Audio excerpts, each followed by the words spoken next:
And I guess with that being said, it's 6:35. We do have quorum. Want to go ahead and open this training meeting. The board itself doesn't have any specific or particular items. We obviously do have Councilor Snook and Councilor Payne here. I believe that a good majority of the session will be directed toward both councilors and council as a whole. And with that, I will turn it over to Cami. Thank you, Bellamy. I appreciate it. And thank you for having us again. I think this is our 6th session with you, and I'm sad to see it come to an end. We've had some great conversations and gone through some wonderful information that I hope has helped you along the way. Tonight, as we close things out, I have brought with me Brian Corr, who some of you know from previous trainings. And then I also, if you're wondering, the extra name without a face down there, Amanda Bustos is NACOL's new director of training, or I'm sorry, new director of operations. And she is just in observing today to start to get an idea of some of the things that we do with communities like yourself. So thank you for allowing us to bring her with us as well today. And a special thank you to the counselors today who made time in their schedule to come, and I'm really looking forward to the conversation that follows. So with that, I will Cami, if I could just interrupt real quick. Bellamy, yes. I got Nancy's voicemail, so she didn't pick up, so I don't know what's going on.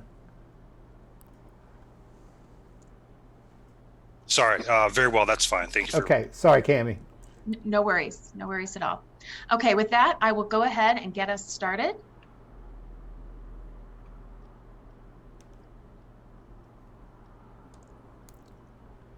Okay, can everyone see the screen? Okay, yep. Great. So again, this is the 6th of 6 trainings that we will be doing with you. And I know all of you are fairly familiar with me, but I'll go ahead and do a quick introduction of myself for those who might not be. My name is Cameron McElhenney. I'm NACOL's Director of Training and Education.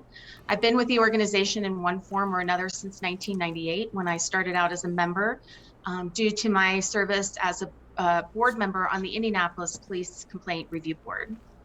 I am, since 2015, I have been a full-time employee of NACOL and spend most of my time working with communities like yourself around the country and the world, trying to give information about civilian oversight and what effective oversight looks like for those specific communities.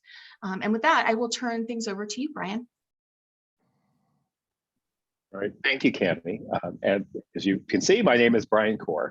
I have met some of you and I've not met all of you, so it's great to meet those who I'm meeting for the first time, and good to see all of you again who I've met before. I am the immediate past president, so I served 3 years, 3 one-year terms as president of NACOL, elected by the membership. And my day job is here in Cambridge, Massachusetts, where I am responsible for civilian oversight of our police department. And I've been involved in NACOL really since I started that work at the city of Cambridge in 2010, because I was already working for the city running another department, and the city manager asked me to take this on. The NACOL annual training conference was 3 weeks into my job, so I was incredibly lucky to be able to go to the NACOL conference, meet a couple hundred people, because that's how many people came 10, 11 years ago, and really get all the support I could possibly need, ask questions. I got a mentor, and so I've really been devoted to giving back to NACOL as an organization, but I'm also very passionate about supporting the work of civilian oversight. So I've been working with Cami and others on the NACOL board to do trainings like this with people all over the country, and just am very gratified that we've been able to work in particular with Charlottesville, being aware of history, both recent and long-term, and the fact that your community has really been leading the way in Virginia in this new wave of civilian oversight. So again, really glad to be here and look forward to our interactive portion later in the program. Thanks, Cami. Thank you, Brian. So just a little bit of an overview of what we're going to talk about today. We're going to talk about civilian oversight, its development and practice, principles for effective oversight, and then Brian is going to engage in more of a discussion with everyone regarding challenges and opportunities that Charlottesville faces as it continues to implement civilian oversight. So I like to, when we're talking about civilian oversight and some of the basic tenets of it, I like to start with this slide because there are a lot of communities who say, oh, well, you know, if we just get civilian oversight and have, you know, a couple of authorities with it, that it will solve all of our problems. Well, the unfortunate part is, I think we all know at this point, there is not one thing that is going to solve all of the problems that the communities face, particularly when it comes to interacting with law enforcement. However, I think it's important to remember that civilian oversight, if it's not used, it's nearly impossible for the police to maintain the public's trust. It adds a level of legitimacy to policing that really helps push things forward in a community. So although it is not the only piece of the puzzle, it definitely is a very important one that we believe the change that everybody is looking for cannot happen without. So just a little bit about civilian oversight and what it really entails. So civilian oversight investigates, audits, reviews internal law enforcement investigations in some instances. It also can conduct investigations in others. It also, and I'm sorry, I'm gonna minimize all of you quickly so that I can see my slides. Thank you.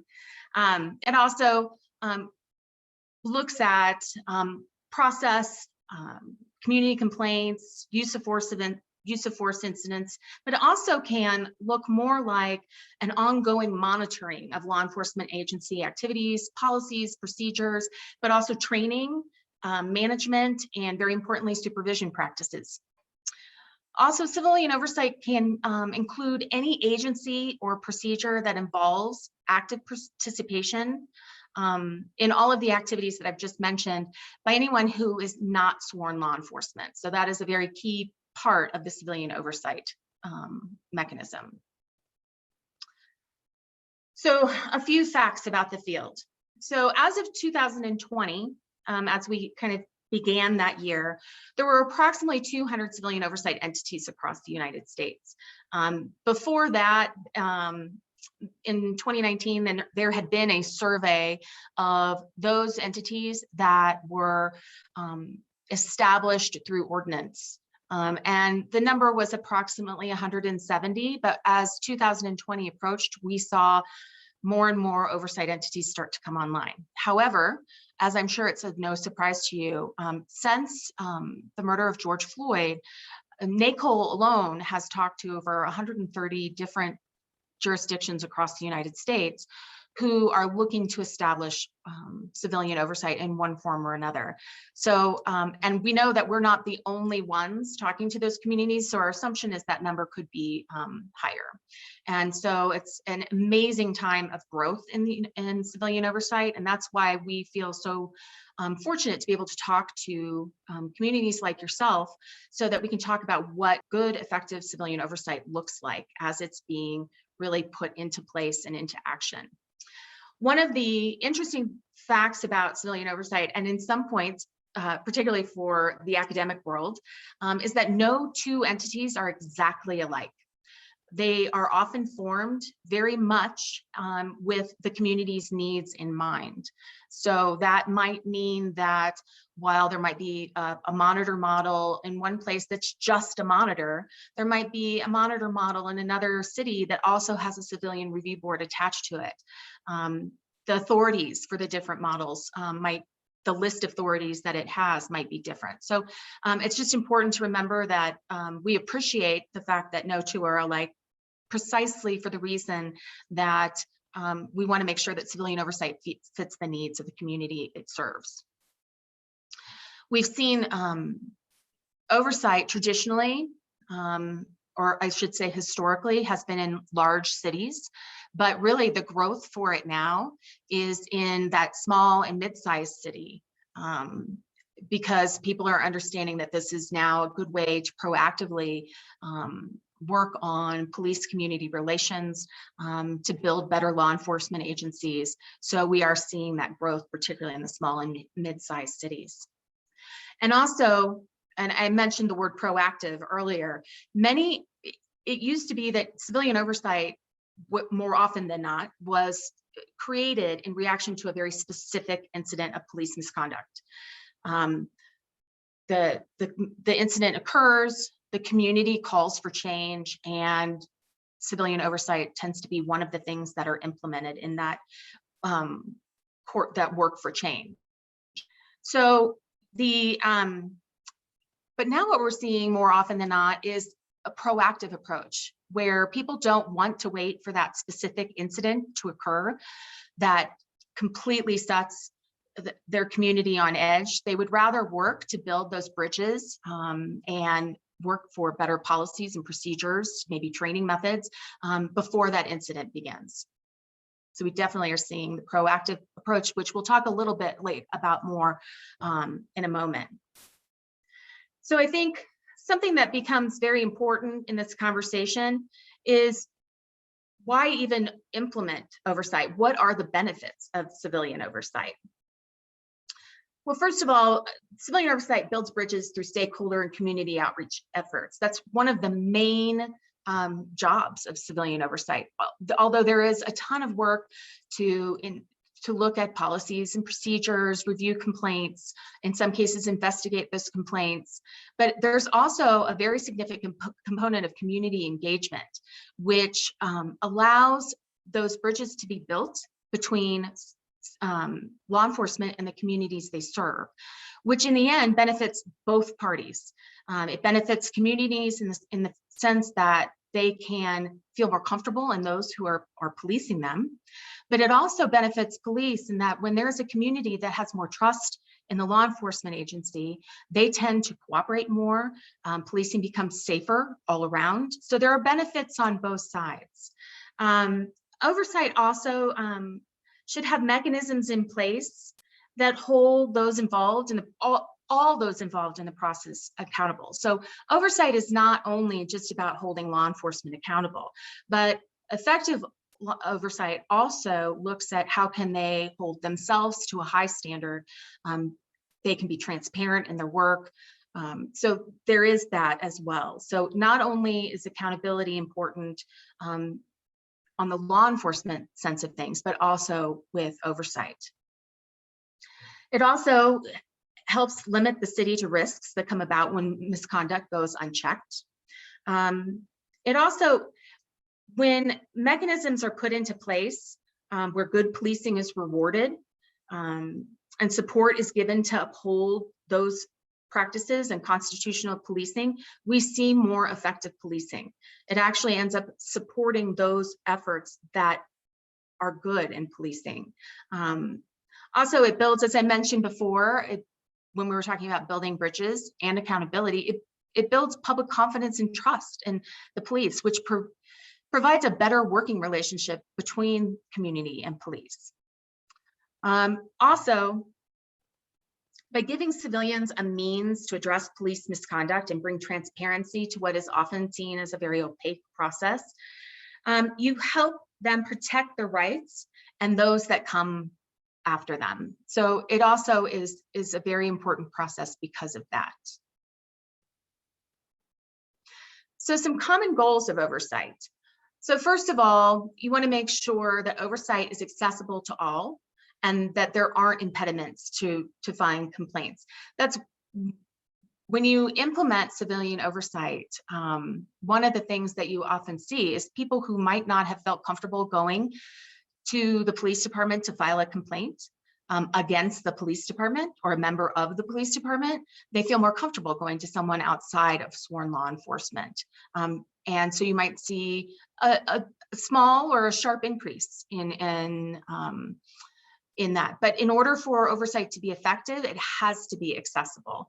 And so having different ways in which people can file complaints or commendations is very important as well. That means an office that they can go to that's outside of the police department. It could mean the ability to file complaints online. It could also involve filing complaints anonymously. And of course, I'm sure you all realize anonymous complaints are difficult to investigate, but they're also, it's necessary in our opinion to have that ability, because there are some who are very fearful of filing complaints. And those are normally the complaints that you'd like to know about. Also, one of the goals is to ensure that investigations are fair and thorough, whether they're done within internal affairs or done independently. And also that the findings are reasonable and discipline is appropriate.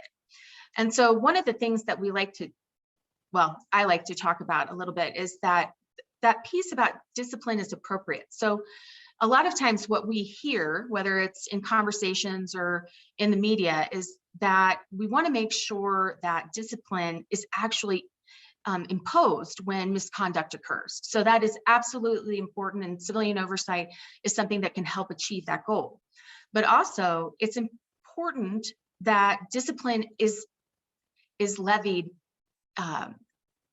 equally and in a fair manner, so that people are getting the same discipline for the same infraction. So that is also another benefit of civilian oversight that falls under the law enforcement category as well. And I think it goes without saying, to improve public confidence in police is a very huge goal of civilian oversight, and also to enhance the transparency in the process. As I mentioned earlier, policing and how investigations are done tends to be a very opaque process, and one that's rarely understood, partially because of its opaqueness, but also because the general public doesn't always know all the policies and procedures that are involved in a law enforcement agency. And so this brings transparency to that process. Some additional goals include to improve law enforcement agencies. I think that there are few agencies within a city government or corporate America or anywhere, nonprofits, that are not looking to improve. So civilian oversight is a good way to help law enforcement improve by providing that perspective outside of the sworn chain of command. Also, when oversight is done effectively and consistently, it can deter officer misconduct. It can reduce legal liability for a city from instances of officer misconduct.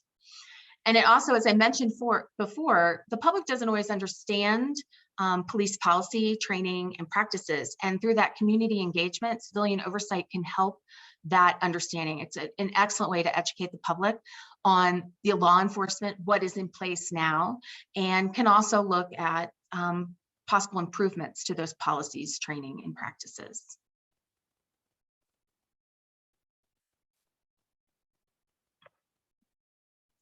So next, I want to talk a little bit about the evolution of oversight. So traditionally, oversight has been a very reactive response and reactive in its work. Now, it will always be a little reactive because there is part of oversight that has to respond to misconduct. So it's reacting to that misconduct. Traditionally, agencies are created after a high-profile incident, responding to individual complaints, which is a piece of it that will always be there. Reviews policies in the wake of one or more complaints. It has a huge emphasis on legalistic rules and sometimes can be seen as an adversarial administrative process, and really relies on deterrence and the recommendation of sanctions for individual officers. However, what we're seeing, which is really exciting, because when you have a proactive element, you're looking to actually make changes that make something better, not just reacting to the negative. So we're seeing a lot of oversight that now explores problems proactively through things like investigation, collection, and analysis of data that can involve auditing of different elements of the law enforcement agency. By doing so, it can identify underlying causes and issues that exist, and really focuses on organizational change rather than changing the behavior of one. It's very focused on reduction and prevention of misconduct. And it also is, what we're seeing is creating and building partnership with law enforcement to help law enforcement improve. I think it's important to note here, though, that by saying that, I'm not saying that Oversight is pro law enforcement. I'm also not saying it's pro community. Really, effective oversight works for and is pro the process of civilian oversight, so that it is a fair and equitable process. And also, we're seeing where it works to build bridges between law enforcement and the community.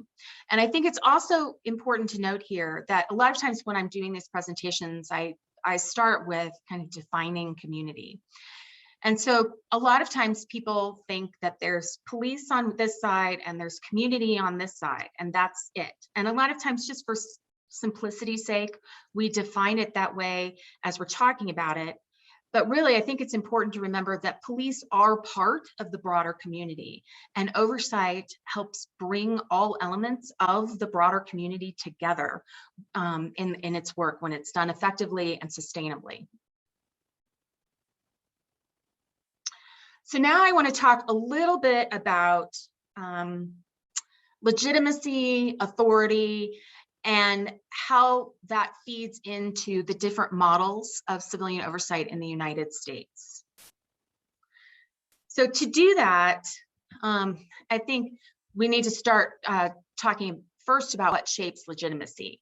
So the primary issue shaping people's views when we're talking about legitimacy, particularly when we're talking about legitimacy as it relates to policing, is whether the police are exercising their authority in fair ways. And so this automatically brings about the thought of procedural justice. Is the process neutral? Is there respect? Are all of the parties being treated with respect and dignity? Are all people within the instance being given a voice, a chance to tell their side of the story? And trust, decision makers conveying motives that are seen as trustworthy about and to those who are impacted by their decisions. And the reason we talk about legitimacy is that there really is two different kinds of legitimacy we're talking about. By implementing civilian oversight, we're trying to help law enforcement become more legitimate in the eyes of the community. But at the same time, it is very important for civilian oversight to act in a manner that builds legitimacy as well, so that it can be seen as legitimate, not only in the eyes of the community, but also in the eyes of the law enforcement agency. So to talk about this a little further, I want to bring in the discussion of authority. So there's a couple of different types of authority, particularly when we're talking about civilian oversight. There's the statutory authority, the authority that is given by law. It's normally founded as reactive, authority-driven, problem-driven, very much focuses on accountability and punishment, command and control, measuring numbers and results. So that's one type of authority that kind of comes into play here. But there's also this legitimacy-based authority that really comes about when you put mechanisms such as civilian oversight into place. You're talking about working in a base where you're driven by community expectations and values. It has a proactive approach. It really relies on willing compliance, community outreach and engagement. I can't stress how important that piece is. I know I've said that before, but it really is a very important piece of building that legitimacy. And also remembering that the quality of the process is as important as the outcome. And you'll see in work by some academics, such as Sam Walker, that, you know, when we're talking about procedural justice and policing, people often say that the way that they were treated is often as, if not more important than the actual legal outcome of the encounter. And so civilian oversight kind of thrown into this process helps make sure that the quality and fairness of the process is first and foremost. Then also, under that legitimacy-based authority is that work to change the conditions that lead to police misconduct, and instead of just measuring numbers and results, measuring actual success. What policies and procedures have been implemented or changed, and what were the outcomes of those changes? How is the community's views of policing changing in a community? Measuring successes such as that.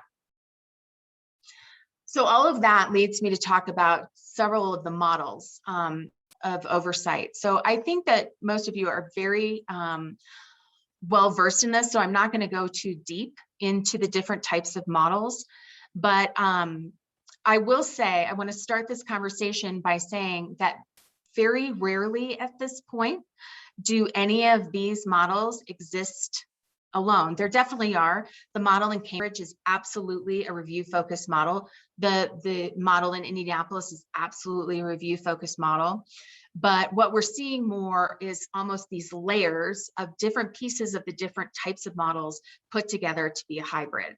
So we have the review-focused model, where really its biggest benefit is that it allows community to have a part in the process, and it allows them to review investigations to help increase public trust in the investigation outcome and the process itself. An investigation-focused model, is when you have the investigations of misconduct done independently of the law enforcement agency. They're investigations that are conducted by trained, certified investigators. Those can be, when we look at the investigators in the field of oversight, we can see some who came from a private investigator background, some that came from a law enforcement background. So there's a kind of a wide range, but they're all very well trained in that. So it's not just pulling people off the street to do investigations. And civilian-led investigations have, the cities who do that and have that model, those work to another level of increasing trust with the community in the investigation process.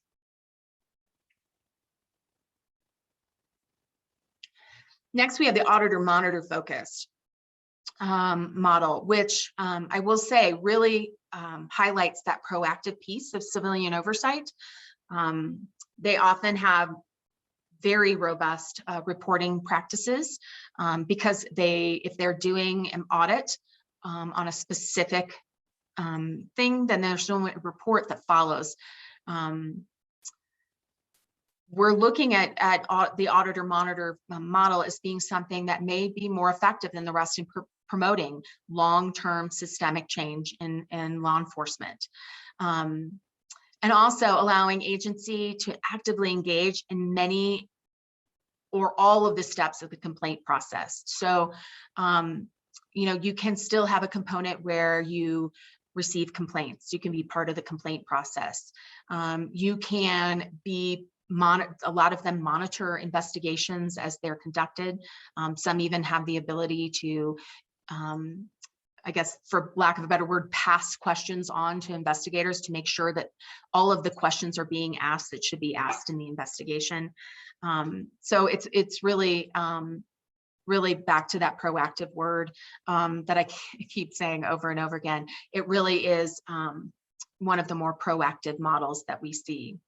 And then, as I mentioned before, hybrid, where we're layering pieces of those other models to create something that maybe works better, more efficiently for a community. I will say those communities that we have been speaking to in the last year and a half, really, what we're seeing almost in every case is that work to create some kind of hybrid. And so that's, I think, going forward, because it tends to be able to address more of the community's needs, we'll see that more and more often. So next, I want to talk a little bit about the 13 principles for effective oversight. But before I do that, I just want to take a moment and see if there are any questions. I know I've thrown a lot of information in there all at once. Okay. Well, seeing none, I will move on. And if something comes up later, please feel free to jump in and ask. So there are what we consider 13 principles for effective civilian oversight of law enforcement. And I will say these are, NACOL promotes all of these. Bits and pieces of these are not NACOL's original work. There are lots of people over the years that have worked, academics and civilian oversight practitioners alike, who have worked to kind of come up with some of these as basic tenets for effective civilian oversight. And then NACOL has kind of gathered them all into one place so that people have, it almost provides a roadmap for how we can look at effective oversight, particularly when it's in its development stages. So I think it's important to remember to note here that the goals of civilian oversight don't lend themselves to systematic comparative measurements. And I say this because a lot of times people want to know what is the best civilian oversight, what are best practices. And so we have really moved to an effective practices framework because in the field of civilian oversight, there are several possible paths to success. Its development must allow for flexibility and context, but still take into consideration the criteria that the community feels is crucial for successful and effective civilian oversight. It also allows for diverse perspectives and wisdom of experienced practitioners and those academics who have studied this area. When we're talking about recommendations for civilian oversight or for effective practices in civilian oversight, which are actually often the next step after we review principles for effective practices, it's important to remember or ask yourself, is this practice an appropriate fit for our local context?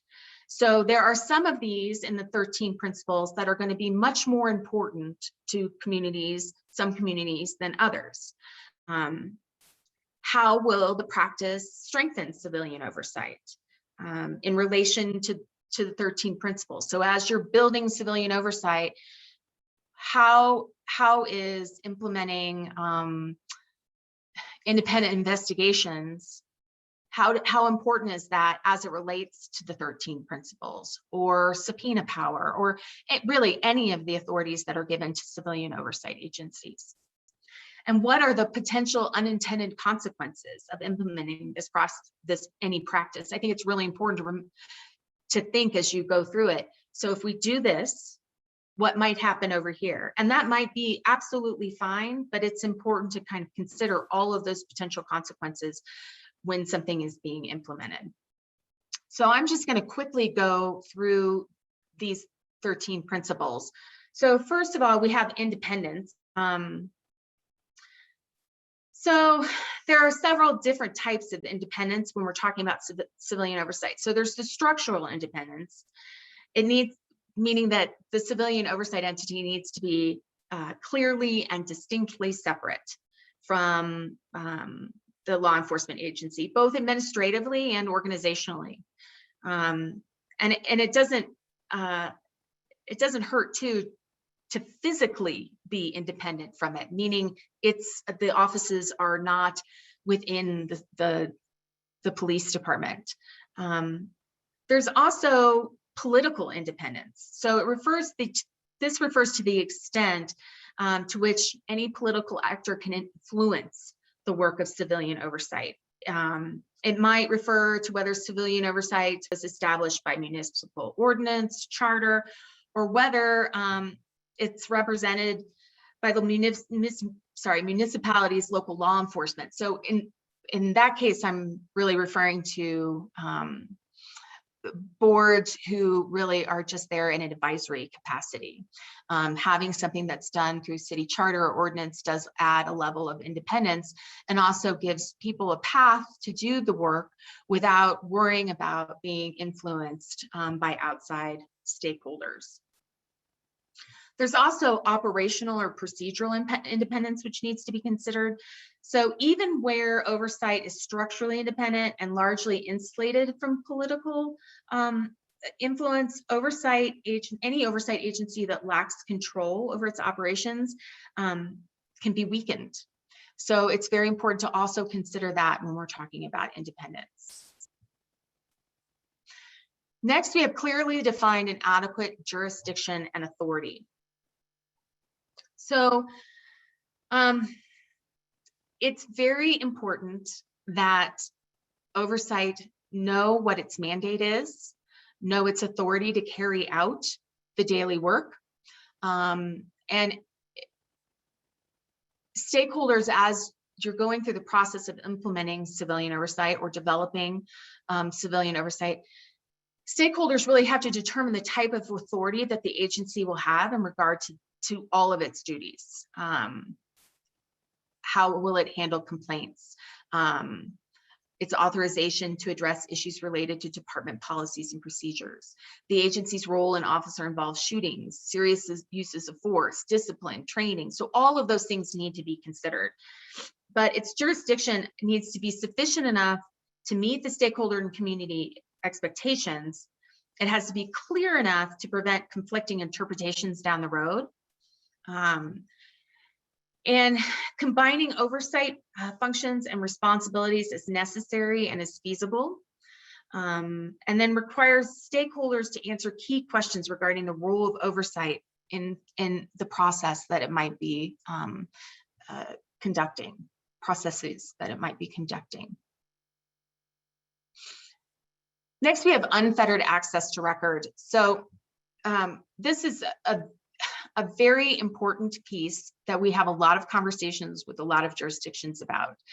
So if an agency has the authority to do audits, monitor, make policy recommendations, review investigations, any of that work requires the access to records.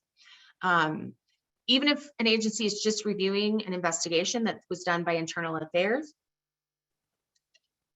it's very important that it has access to the same information that internal affairs had when it came to its conclusion or disposition of the case. If you're doing audits, you need to be able to access files in order to get the information that you need. It also has to be timely. Getting a record or that you've requested from the law enforcement agency 90 days after you've requested it doesn't make it an effective process. It makes it very hard to do the job in a meaningful and effective way that's fair to both the complainant and the officer who's been accused of misconduct. And so because of all this, it's really important that any ordinance address access to records, and those that don't, because there are plenty that don't, that there is work between or with the civilian oversight entity and the law enforcement agency to develop a memorandum of understanding of how and when and those records can be accessed. And that needs to be done early on so it's not a constant battle, slowing down and hindering the process. Also, it's important to have access to law enforcement executives and internal affairs staff. And that's for a couple reasons. I mean, the most obvious one is that civilian oversight should not operate in a silo. It needs to be able to effectively communicate with law enforcement officials.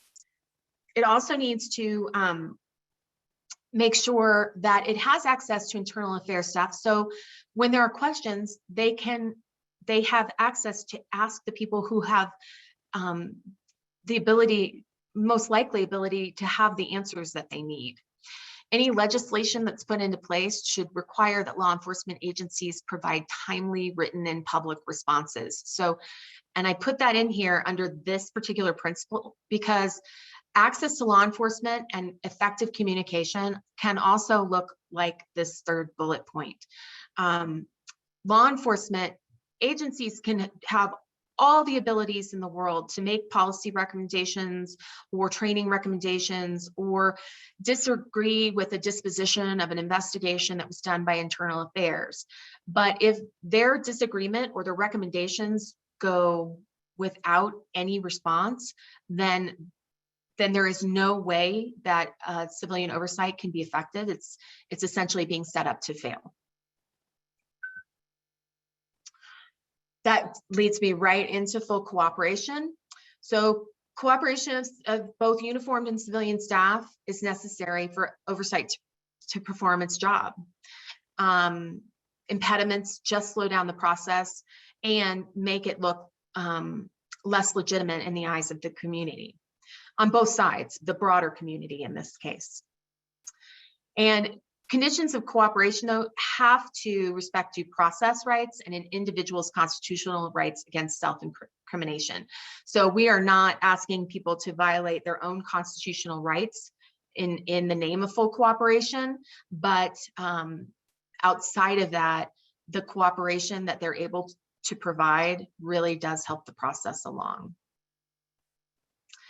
Next, we have sustained stakeholder support, and I can't emphasize enough how important this is. Civilian oversight really can be undermined or lose its grip or focus on the mandate over time by a lack of meaningful support by those who contribute to its success. So, you know, if we're talking about political stakeholders, providing the agency with adequate authority and resources. If we're talking about if ineffective support staff, directors are hired, that is also problematic. Leaving board appointments vacant for prolonged periods of time tends to undermine the success of civilian oversight. And also stakeholders, and sometimes people just say, well, when you say stakeholders, who are you talking about? Well, they're elected officials. There are city staff. There are community members, law enforcement, union executive staffs. So there are lots of different stakeholders, and it's important that oversight works with all of them in order to work towards fulfilling its mandate. Because not only does it help oversight do its job in the present, it also, when oversight gets to a point where it's under fire or there's a crisis in the community, it also helps. There are people there that will help support civilian oversight through those instances. Adequate funding and resources. So support for civilian oversight, particularly in times of crisis, is really easy to get. But it's support over the long haul, that sustained commitment to provide adequate and necessary resources that really is what makes oversight work. It's what makes it effective at meeting the mandates that it's been given. It needs to have the resources to hire trained professional staff, to provide adequate training on a regular basis, not just one and done. And also just to be able to do the community outreach that it needs to do. And, you know, budget and staffing needs vary greatly based on the model, the region, the size of the law enforcement agency. So there are lots of different models of what budgeting can look like. I will say, I'm not sure there is a civilian oversight entity out there that would complain of being overfunded or overstaffed. Normally they are doing everything they can to make do with what they have. But making sure and doing what you can to help support oversight through adequate funding and resources is incredibly important to the overall success of the process. The next principle is public reporting and transparency. So I think I'll start this piece by saying when civilian oversight is asking law enforcement to be more transparent about their process, it's also very important for them to do the same. Issuing regular reports is critical to its credibility. It doesn't want to be an opaque process. It can't function that way. It also needs to be sure that when it's issuing reports, that it's not censored or modified by law enforcement or political stakeholders. It should be written in a very accessible manner so that the public can have an understanding.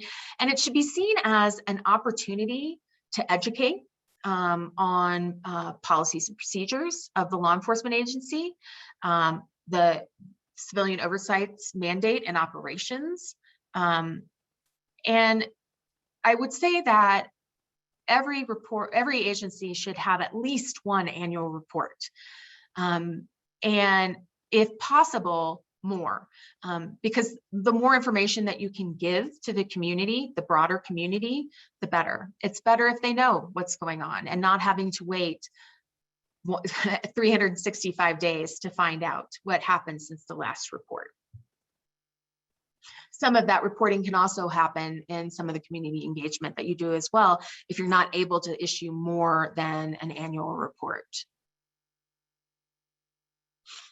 So policy and pattern analysis. So we really, after looking at the work of civilian oversight across the country, we really like to recommend the ability for policy and pattern analysis because of the ability that it gives an oversight agency to address systemic problems that exist. It's so necessary in formulating any recommendations for reform. And when you take data-driven and evidence-based analysis of specific issues, you can actually pinpoint areas of concern and then formulate recommendations for improvement, rather than sitting around and talking about the problems. It's actually about here are the areas of concern and what can we do to work on these areas. While sometimes we talk about individual incidents of misconduct, even when they're properly investigated and handled, being able to have an outside review of those is essential in building trust and confidence. And it also gives the ability to examine broader issues relating to policy, training, discipline, and supervision. And that's really where we see organizational change occur. The next two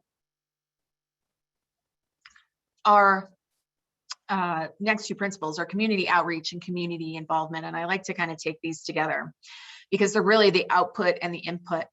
So civilian oversight entity really needs to put community engagement and outreach up front. They need to build awareness of its existence. And I hate to say this, but I think it's really important for people to understand how important this is. When we were getting calls, in addition to those 130 jurisdictions that were looking to establish oversight, we also got a lot of calls from communities where they said, we'd like to establish civilian oversight. What do we need to do? And our answer to some of them was, well, you've had civilian oversight for the last 20 years in your community. And so here is a way to get more information about what already exists. So it's apparent in some cities that building awareness of existence hasn't been focused on, and it's so important. Also when you're doing outreach, it allows you to share your work. It goes back to that stakeholder involvement and building those relationships with the stakeholders. It also allows you to recruit volunteers. There are several civilian oversight entities out there who do a really excellent job of recruiting people to help them in their work. And by doing that, and normally it's helping them in the community engagement realm. By doing that, they increase their impact significantly. A great example of this is that Atlanta has an ambassador program where they have people from different segments of the community who volunteer and have training on the mandates of the Civilian Oversight Agency, and then they're able to go out and tell members of the community that they work with specifically about the Civilian Oversight Entity. It also facilitates an educational process, helps to improve relationships, build coalitions, and really one of the things that community outreach, I think, does that is so important is it builds because you're building coalitions and improving relationships, you're really developing a greater capacity for problem solving rather than just calling out the problems. And so I think that that's one of the many reasons that engagement and outreach is so important. But then also we talk about the involvement. So I mentioned earlier that it's very important for civilian oversight not to operate in a silo. Well, that is not just in the case of its work with law enforcement. It also needs to be sure that it knows what the community needs. You need to hear from stakeholders how they believe oversight should be functioning and which issues it should address. You need to work to determine the appropriate degree and initial ongoing community involvement in the oversight agency's work. And remember that the way that you engage community involvement can look a lot of different ways. And a lot of times it depends on the community that we're talking to. But in all of those cases, community involvement needs to represent the local population's composition and diversity. So it can't be community involvement of just one portion of your community. It needs to be all members of the broader community. So when you're looking for input, it's not just asking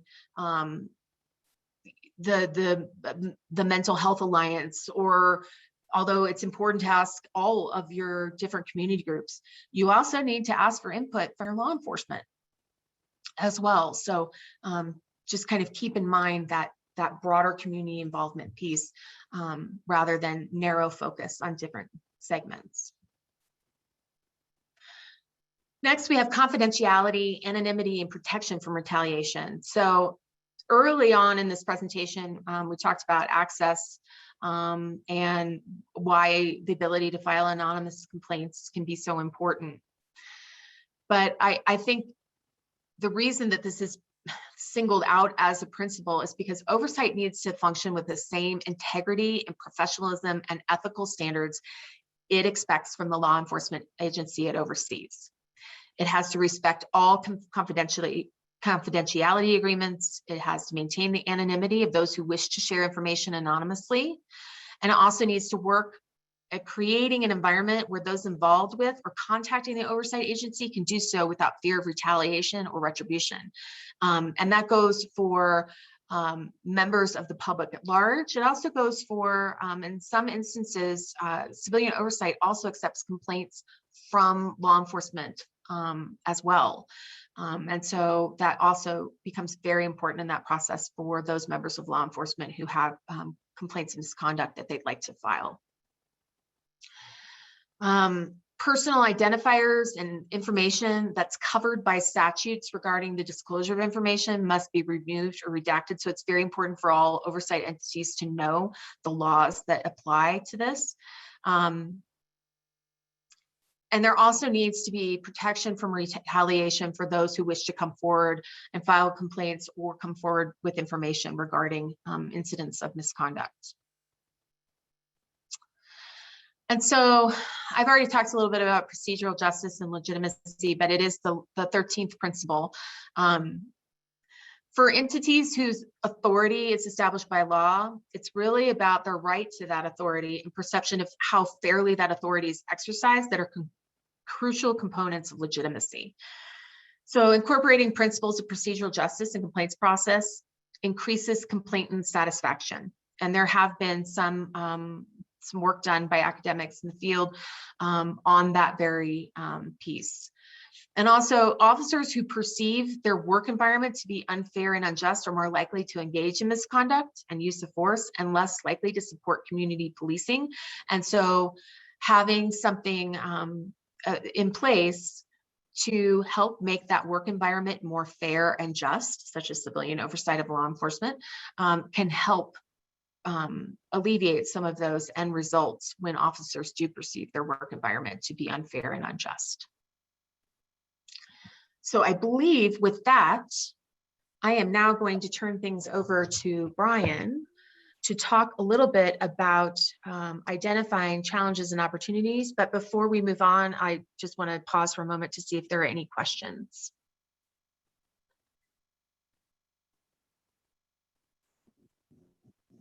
Okay. So Brian, with no questions, I will hand it over to you because I know you're going to make everyone talk anyway. So. Well, I'm going to try. So I hope that I get a cooperative audience here, but thank you, Cami. And really, so this is a little unusual because some of you have been through this exact thing and some of you haven't. So, if everyone can approach this as though it's new, and really the goal for this part of our time together is to have all of you talk with each other and share your thoughts and ideas around challenges and opportunities for the city of Charlottesville, around civilian oversight and everything that's involved in its creation and support and maintenance. So I will say on the front end that the way I think about this is not like a strategic planning thing. We're not doing a SWOT analysis about strengths and weaknesses and opportunities and threats, as valuable as that can be. And there's some similarities, but really this is more about thinking and engaging. So that's why we have that kind of idea bubble picture here. So if we can go to the next slide, please. So Sankofa. This is a concept that NACOL has embraced from our founding. It's a concept that comes from the Akan people in the country of Ghana in West Africa. And it's really this idea of understanding where we've come from to know where we're going. And the image there, the Sankofa bird, it's related to the Adrinka symbols that those people use. But the idea is that you have a bird, its feet are facing forward, its head is turned backwards, and it's holding an egg. And that egg represents the future, the unseen, but very precious and very valuable future that we don't know yet. And that is a metaphor for how we think about this work. We have to know where we've come from, what our history is, to understand where we are, and to know where we want to go and how to get there. So with that idea, thinking about Sankofa, really what I want to do is ask, ideally, each of you to try to answer these questions, but thinking about the history of Charlottesville, thinking about its founding, the founding of the Commonwealth of Virginia, the 1619 project, which of course all across the nation we heard about, but is centered in the experience that happened in your Commonwealth. The history of Charlottesville itself, all of the history of slavery, of Jim Crow, of urban renewal and destruction, and of course, more contemporary events that you have all lived through and experienced. All of that is part of what you bring to the table, of what Charlottesville is holding. Some of that history is highly traumatic, and that is something that lives on. Multi-generational trauma, the trauma of specific events, all of these things are part of the legacy. And there's also certainly lots of positive history that people should be proud of, people can be proud of. So there's always a mix of these things. And as we think about this in Charlottesville, I'm going to ask each of you to reflect on these questions that you see. Why was the board established? from your own sense and understanding, what does Charlottesville want? And to the extent that a community wants a thing, but what does Charlottesville want? What was the desire of the broader community in creating this board and the effort that all of you are part of? And then finally, what will your legacy be? So let's just start. And, I would say people, it's probably easier if people start to just try to address all three. On the one hand, I want you all to talk and not feel like, inhibited, but at the same time, leave space for other people. I won't do all the ground rules that we're all familiar with, but step up and step back. So everybody should try to participate. Everybody should try to leave space for others. So with that, and I'm going to see if I can switch my view so I can see more people. I'm going to ask people to just jump in and address those questions from your perspective and where you sit. So I'm going to stop talking and be patient and listen.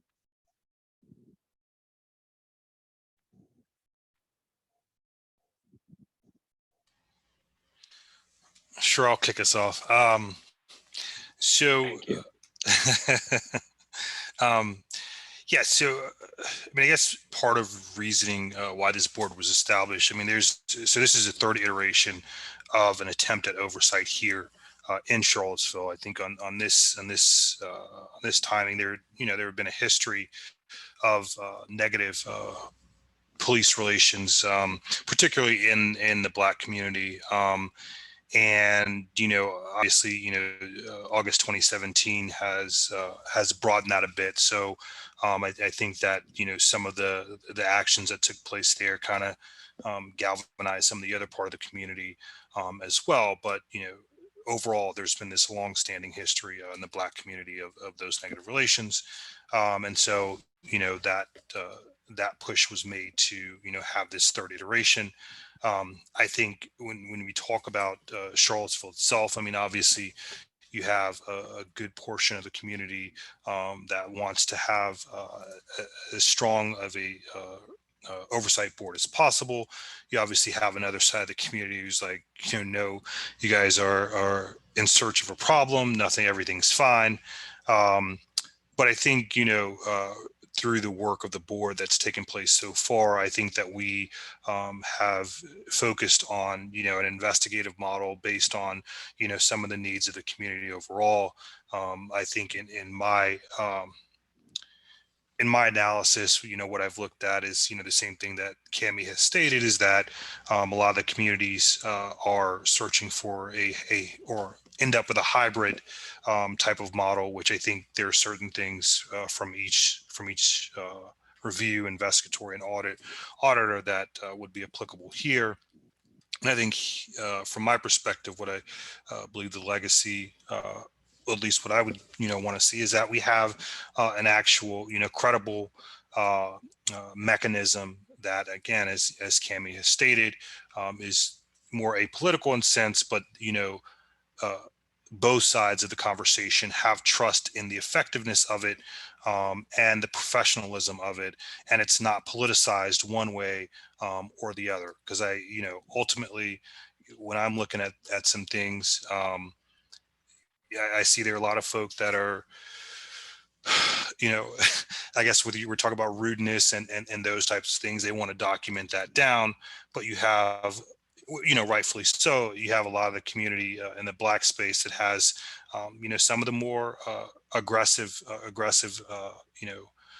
tactics, and I think that their voice is not necessarily being placed up front. So they need to have, quite frankly, myself, because I sit on this board, doesn't matter if I'm on the street, something could happen. I think there needs to be a mechanism that's really legitimate to, call, raise a red flag, for lack of a better term. And so that's what I would see. Thank you, Bellamy. I appreciate you going first, and also I appreciate you really just sharing openly about your perspective. It's very helpful. And so who would like to go next?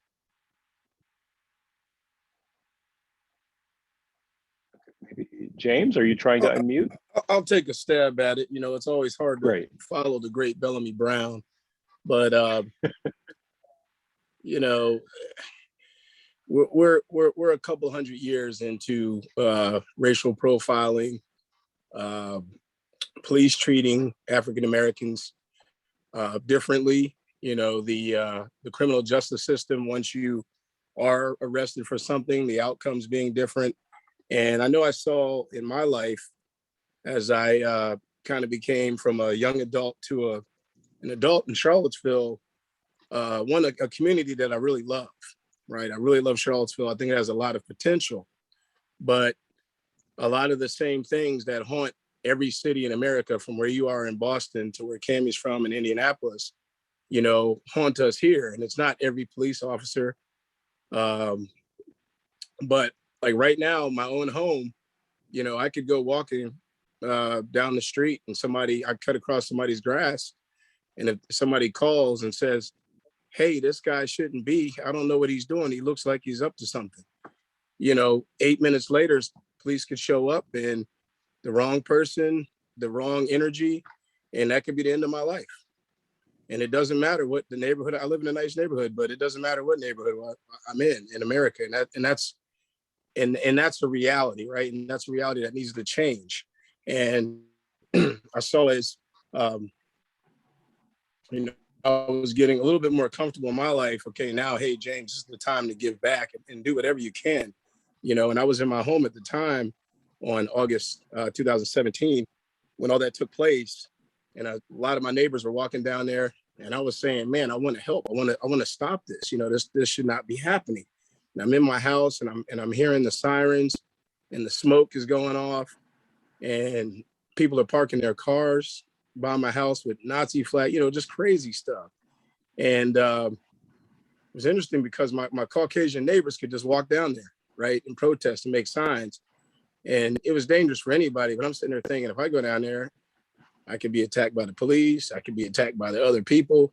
You know, what can I do? I felt like I was in a straitjacket, right? And I'm at home with my family, and my wife said, hey, let's get out of here. People calling us up. But I don't think that one event completely represents the day in and day out.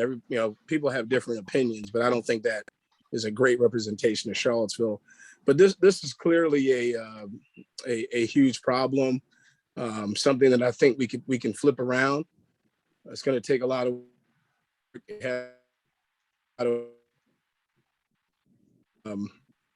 But it just hurts my heart every time I see another person killed or put away over something ridiculous. I was fortunate enough to go to Hawaii a couple of times in the last 9 months. And sometimes I go there and I say, wow, beautiful place, international, all types of people, lots of brown people. Maybe it'd be nice to move here. And I was there a few weeks ago, and there was an African-American man that was killed who was going to he put in Google Maps a place where he was going to go pray and meditate. And he shows up at the wrong location. You know, there's him on camera taking his shoes off, a very peaceful guy, walks in and people say, you're at the wrong house. And then somebody calls, he's robbing us. He's like, no, I'm sorry, I'm at the wrong place, right? No criminal record or anything. Please show up. They don't identify themselves. He doesn't know whether there's somebody trying to rob him, and then they shoot him. You know, and the man has 3 young children. And I'm saying, man, I'm 6,000 miles away from Charlotte. No, I'm sorry, 12,000 miles away, still in America, right? In this dynamic place. And it's the same thing, you know? So anything that I can do to try to bring people together. I love everybody. It doesn't matter what race you are. Anything I can do to make that better. That's why I'm here. So thank you. All right. Thank you, James. I appreciate it, really. And again, I really appreciate people's honesty. I know it's not always easy to share. So again, we've got these 3 questions. Why, from your point of view, was the board established? What does Charlottesville want? And what will your legacy be? It looks like Jeffrey is ready to go. Thanks, Brian. There are really 2 Charlottesvilles, and I've learned that over the years. And I have never been, nor do I think I would ever be, the subject of any sort of over-policing or harassment. I think I've gotten 1 speeding ticket since I've lived here 30-some years, and that was because I called and complained about speeders on my block, and I was the first one that they ticketed. So so much for my duty as a citizen. But the experience in Black Charlottesville, I think, is very different, and it is defined in some ways by over-policing. And the problem is now that we have an increase in shootings, and yet there's tremendous ambivalence, I hear, as a white man, in the Black community about upping the policing in those communities where the shooting is, because they want better policing, more policing, but not policing that traditionally has over-policed those communities. So, and then August 17th was an inflection point for me. For many of us, it was a wake-up call. It was terrifying. I was down there. It was, I could talk a long time about it, but I won't. So, you know, I think Charlottesville wants the best police department we can have. There's no reason why we can't have it. I think we owe it to our brothers and sisters in the underrepresented communities that they have the same respect and protection that I as a white citizen have. That's a huge priority for me in terms of you know, equal treatment, equal justice, in terms of how the different communities. Right after I was appointed to the PCRB in February, I sort of went on a self-initiated listening tour to some of the underrepresented communities, spoke with some number of people, probably 30 people over a month, about their experience, and got an earful. It was a real wake-up call for me as a white person, a white citizen of Charlottesville, about how different the experience day to day in Charlottesville is if you're Black.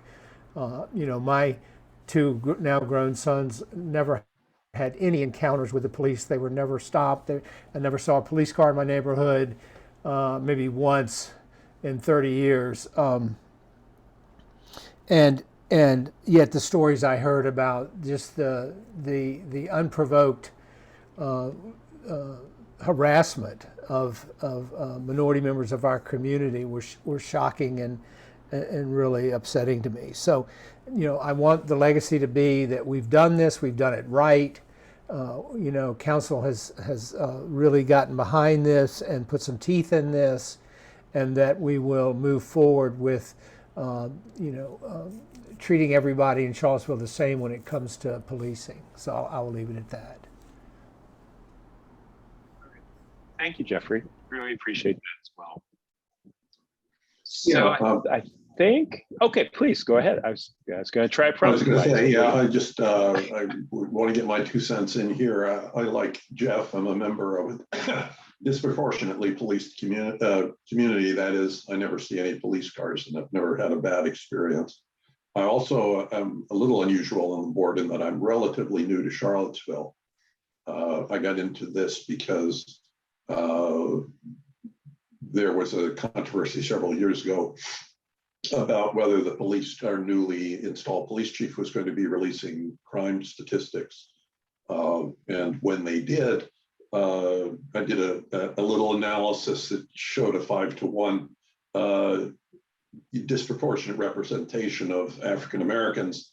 And I sort of got into this as kind of a technocratic exercise. But since I've been here, I've, you know, learned a lot more about, you know, the history of police oversight.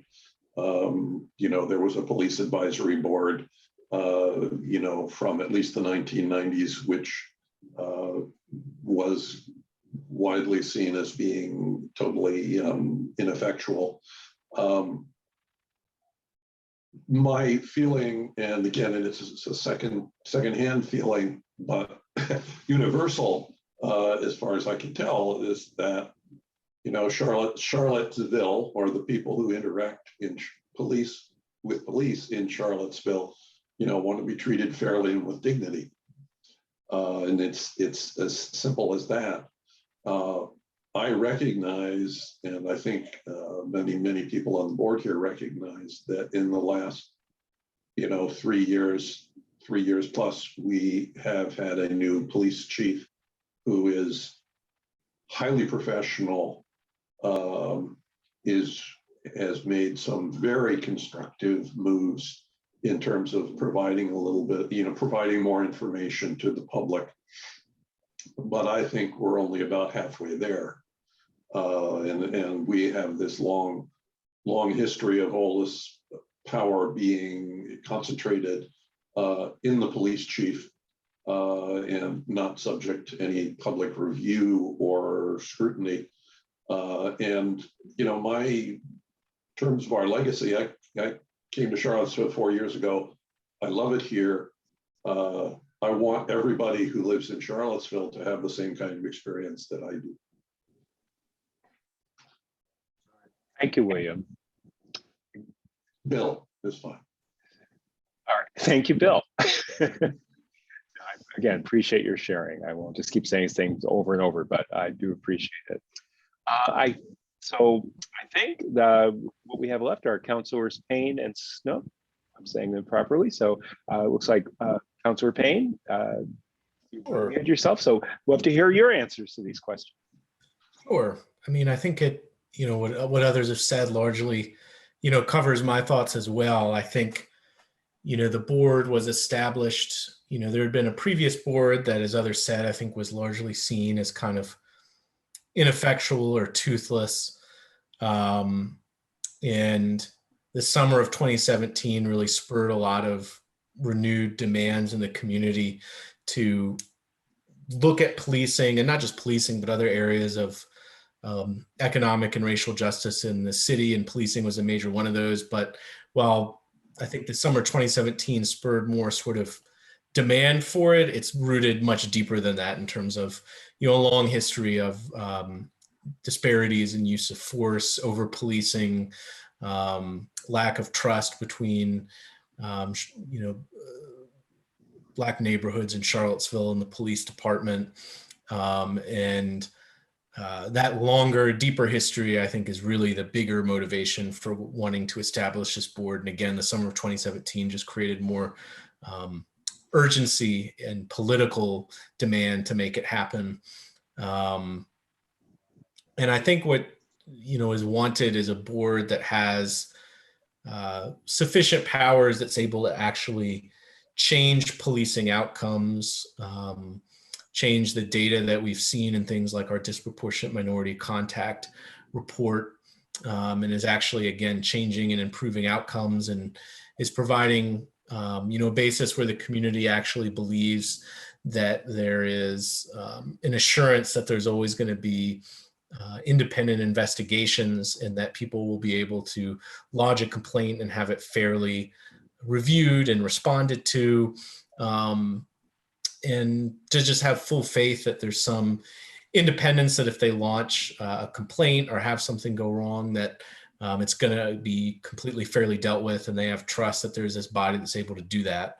And so I hope the legacy can be is just, I think, one of the big challenges is the state legislation gives a bunch of new powers, but we're sort of building something somewhat new. I mean, we can look to other cities for a lot of lessons, but there's no one specific thing we can say we're going to copy exactly what they're going to do.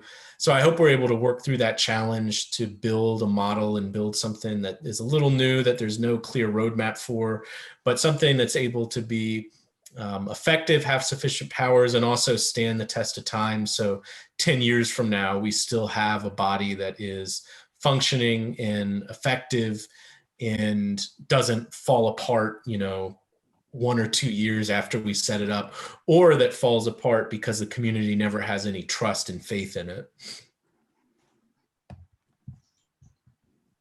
Great. Thank you. Again, I won't characterize everything, but you raised a lot of really important points. And I will just say that sustainability is one of the things that is really important as we at NAIC hold to our work. We really want to ensure, to the extent we can, that things don't get stood up and then knocked down, but that things really are established or sustainable. So thank you for that. And I see Councilor Snook. I guess it's my turn. First of all, I should just say I've been a criminal defense lawyer in Charlottesville 40 years. The issues of disparate policing practices, that's the life of most of my clients. That is not news, hasn't been news, and I've been I've been fussing about some pieces of that, mainly in court, mainly trying to bring the challenges to the police practices and so on. But of course, Virginia has been really a bad place to be litigating those kinds of issues because of the conservative judiciary and everything else.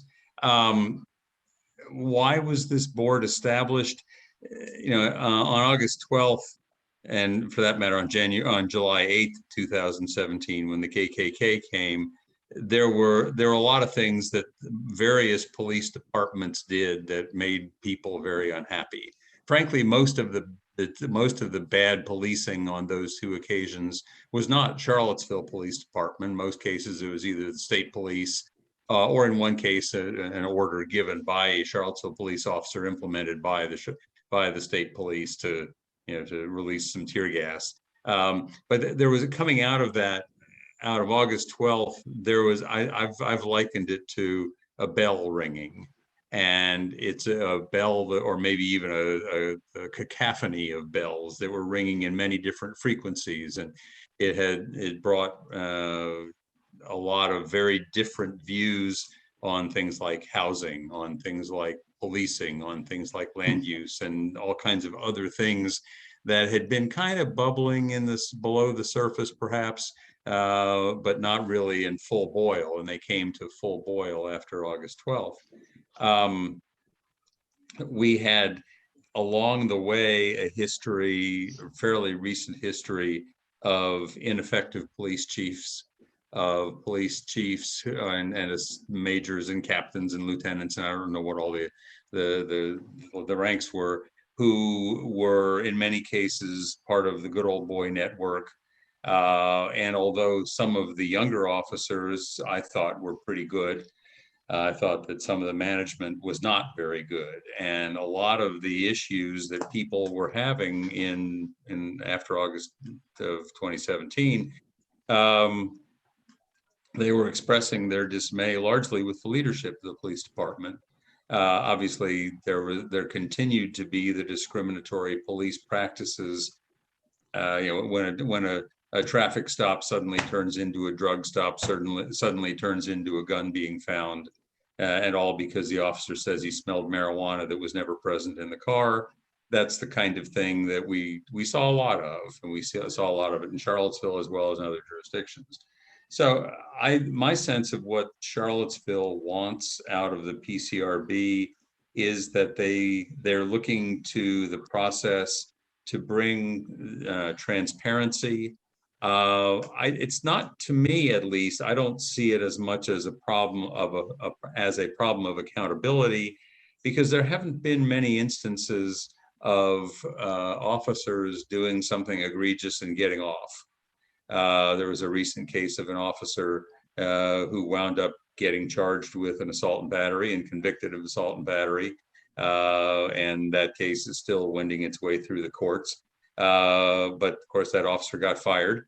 And there's another case of an officer fairly recently who apparently caused some injuries to a young man for reasons that I think most people look at it and say, the only thing that was going on there was that the guy was pissing off the cop. And so the cop reacted violently and the cop got fired, as I think he properly should have been. So my sense is that people aren't as concerned that, gee, there are people getting away with things as much as at this point. Of course, there's the broader history of discriminatory stops. And I think we're dealing with that to some extent through the different police chief, with a newly hired Fourth Amendment analyst who is hopefully going to be bringing some clarity to some of this stuff. But the main thing I think that people are feeling is that they don't know whether things are getting better or whether that's just a bunch of crap coming from the politicians, whether that's just what people are saying. I think people want to know. I think the statistics that Bill generated a year or two ago kicked off a lot of inquiry that has been important and will continue to be important. I will also, I think that the broader interest at this point from what I see, the need is for the analysis, frankly, more the auditing kind of a function of looking at patterns and practices and procedures and getting that sense of whether is the system getting any better or is it still just as bad? That kind of thing I think is what folks in Charlottesville most want, and hoping that in fact what the police chief tells us that she's getting a handle on the discriminatory police practices, hoping that that can be shown to be true. All right, well, thank you. Thank you for that. And again, I appreciate you just sharing so much of your perspective and kind of your understanding of what you see in Charlottesville. So I think that we've gotten everybody, because I presume that Ashley is on the city staff and helping run this thing, and not someone who we're asking to speak. Not that we don't want to hear from you, Ashley. But, so let us go on to our next slide. But this has been a really helpful way to, I think, get a sense of where people are, and kind of, now we can kind of all be in the room together. So Cam, if you can push us on to the next slide.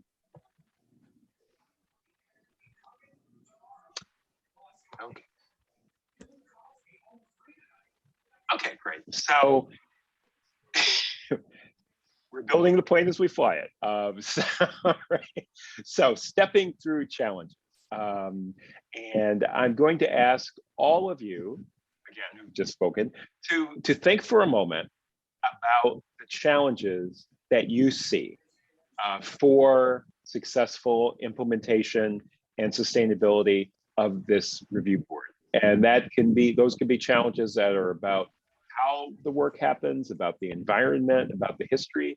But, and again, I'm not gonna ask someone to try to name them all, but just people, if you can unmute yourself and start throwing things out there. And then, as you probably guessed from the little hint, you'll see that we have some standard ones that we've seen in many other places that we'll share. But first, we want to have you just share from your own thoughts, knowledge, experience.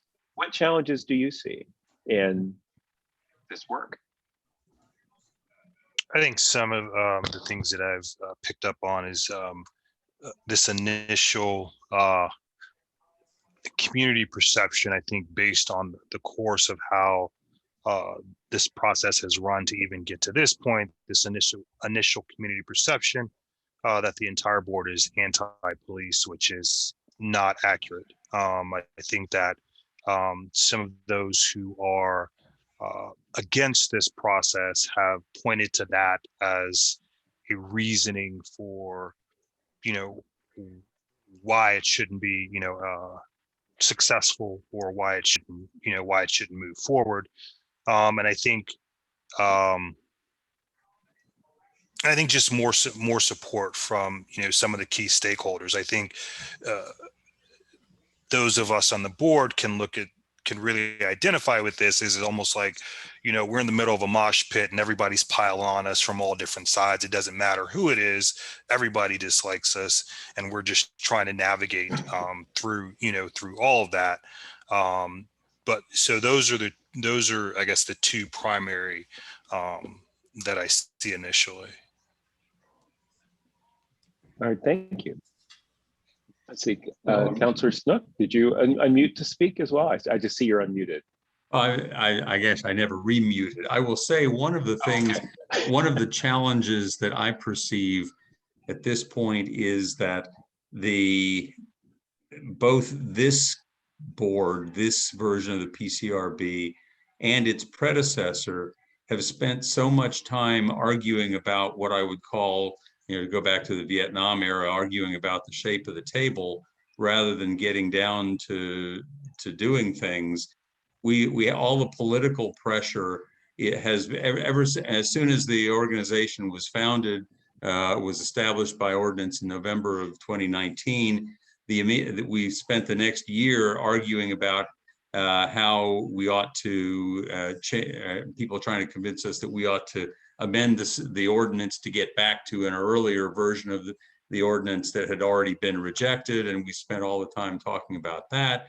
And then just right now, as we've been having some discussions about what the new ordinance ought to be, it's pretty clear that the political pressure is ramping up from the same group as I'm getting the same emails saying exactly the same thing, asking for things that we have already said in public. We're not interested. We are not interested in having a board with a final disciplinary authority. Yet that's what all the emails are asking us for at this point.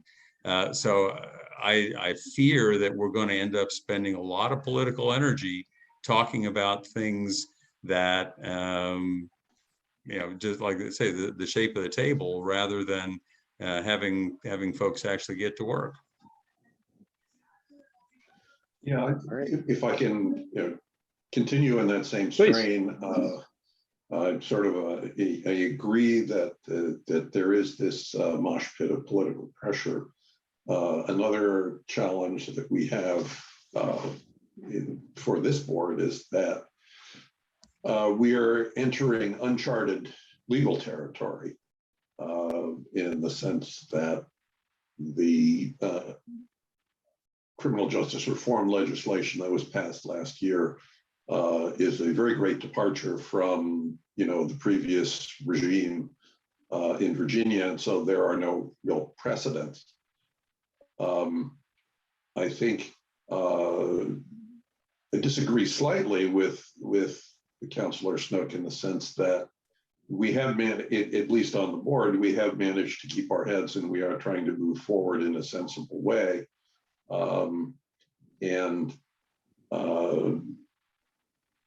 We, right now, one of the things that is on our plate at this instant is how do we as a board hand off what we've done to the council and get them to start serious deliberations.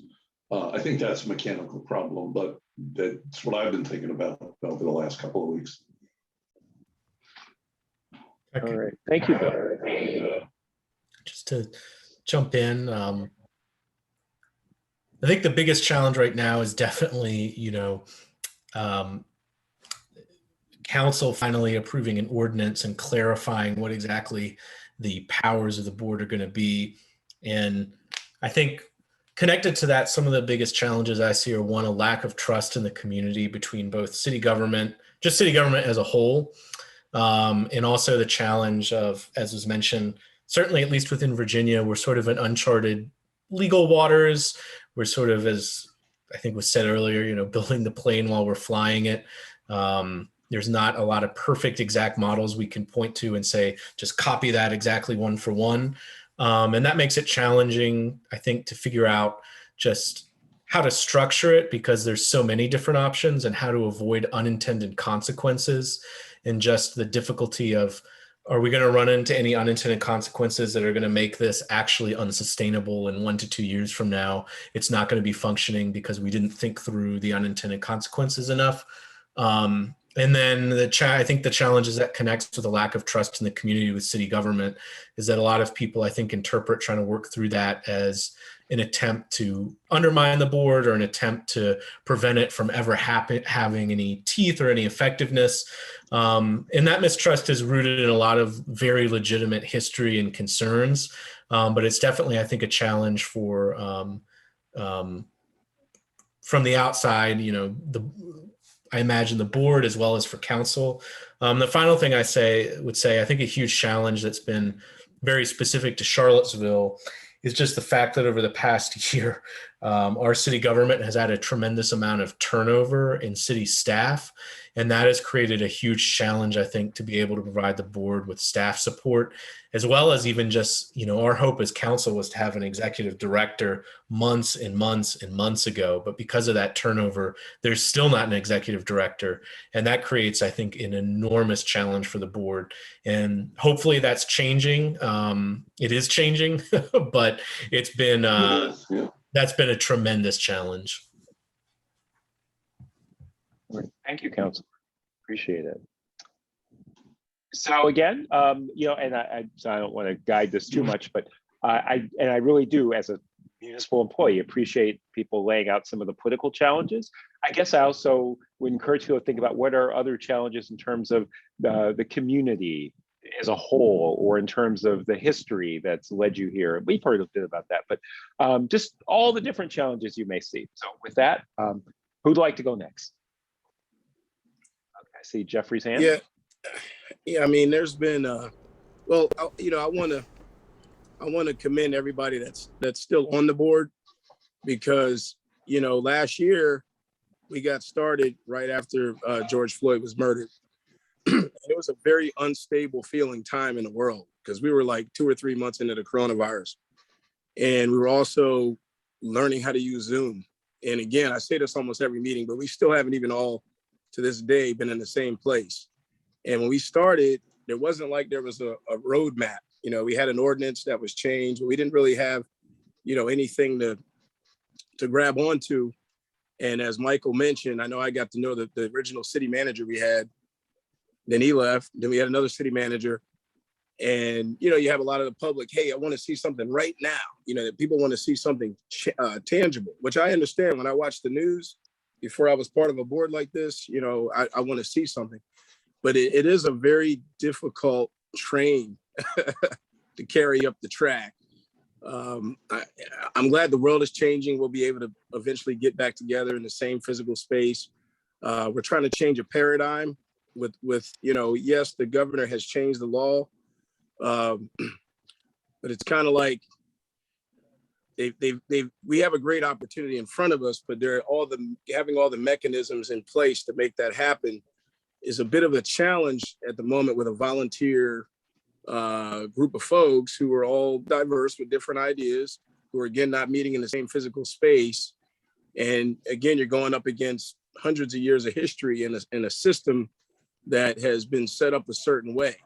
And so the good thing is, again, we have a solid group of people. You know, I know lately I've had to kind of step away for a minute, take a breath, but we're still here, you know, and you won't ever solve, you know, again, 4 centuries worth of issues in a year, right? Particularly during the pandemic. But I do have faith that, you know, we just stick with it, you know, we'll eventually get that executive director. That's huge. Having somebody that wakes up 40 hours a week, you know, working on this, that person's going to need staff as well.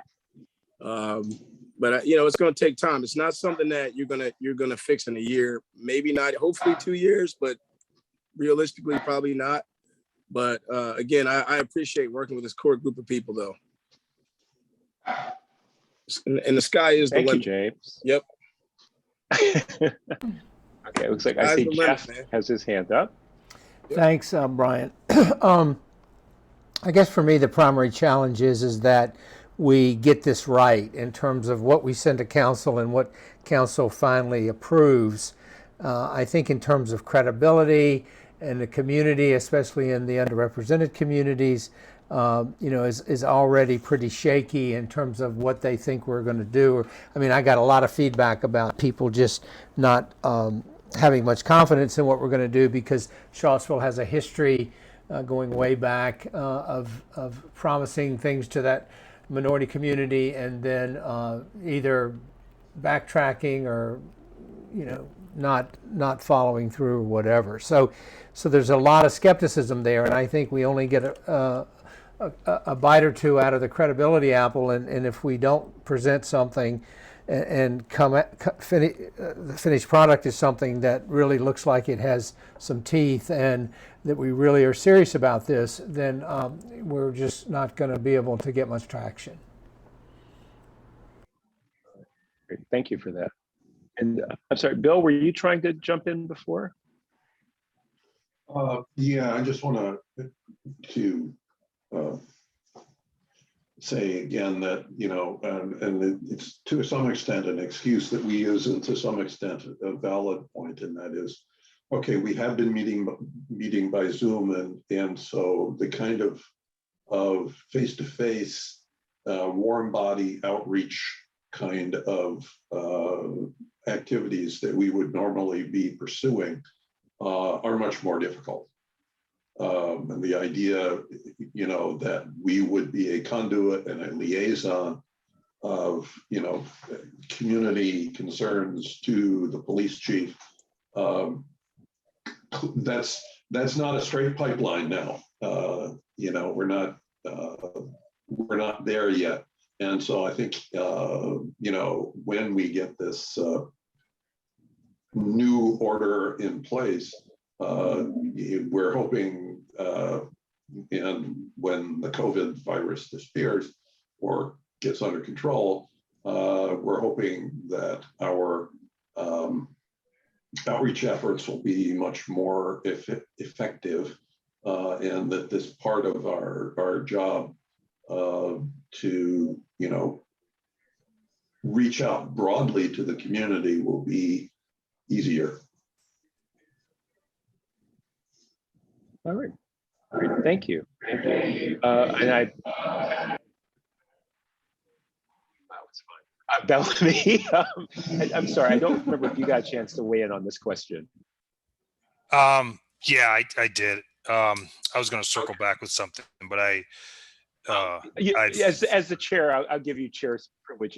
You get 30 seconds. I'll yield 30 seconds of my time to the chair. Sure. Well, I mean, I think it's more in reference to kind of the perspective that Councilor Snook has. I would say that he does a great job of representing a section of the community that has typically had positive relationships with policing, despite his client base. I think there is, when you live or you go every day into the other aspect of the community, I think there is some there has to be some voice and some some focus that's given there. I know that there is, just because someone doesn't have a certain level of capital or doesn't fit into a certain level of community standing, it doesn't mean that their rights are less valuable than anyone who does have capital or fits in that community. And I think that's what needs to be kept in mind. Everybody in this community, whether you're rich, you're poor, you're black or white, deserves to have the same kind of positive treatment,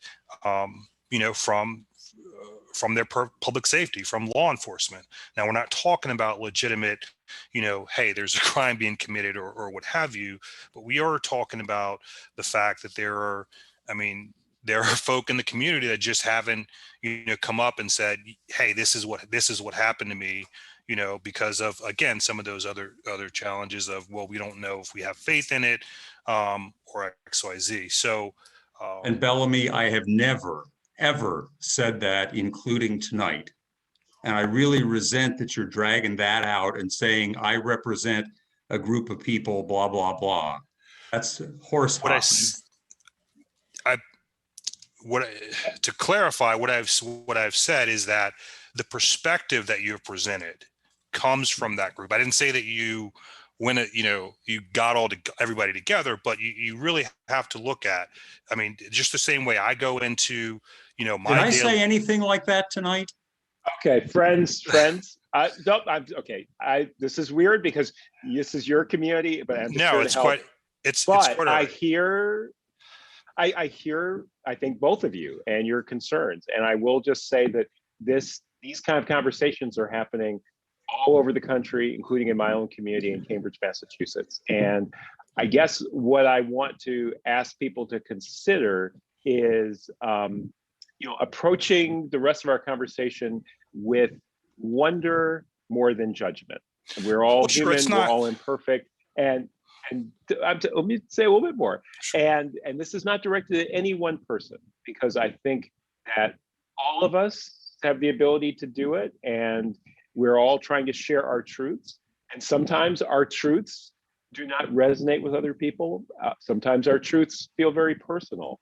And so just ask all of us to both listen carefully, but also try to approach it with a sense of curiosity and wonder.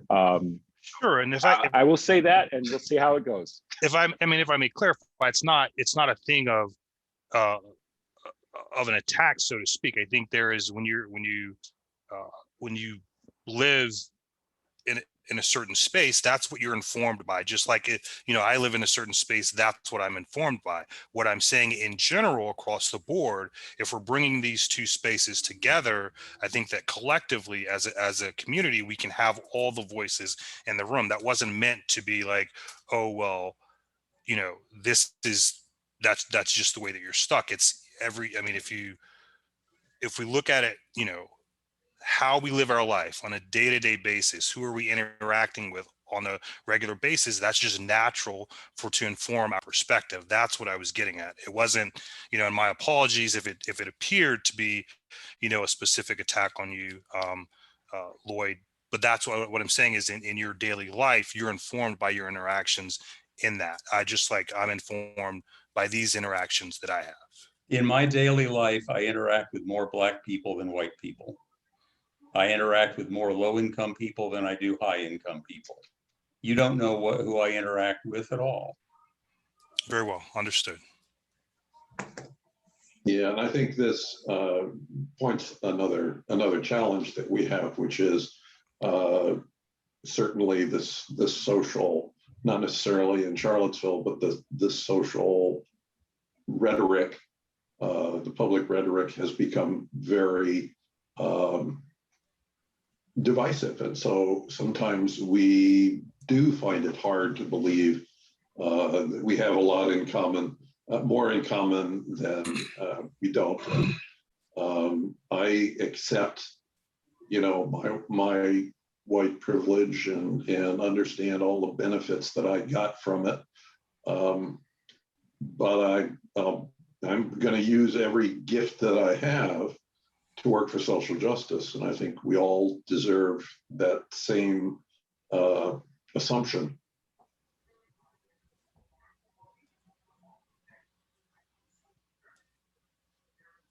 James,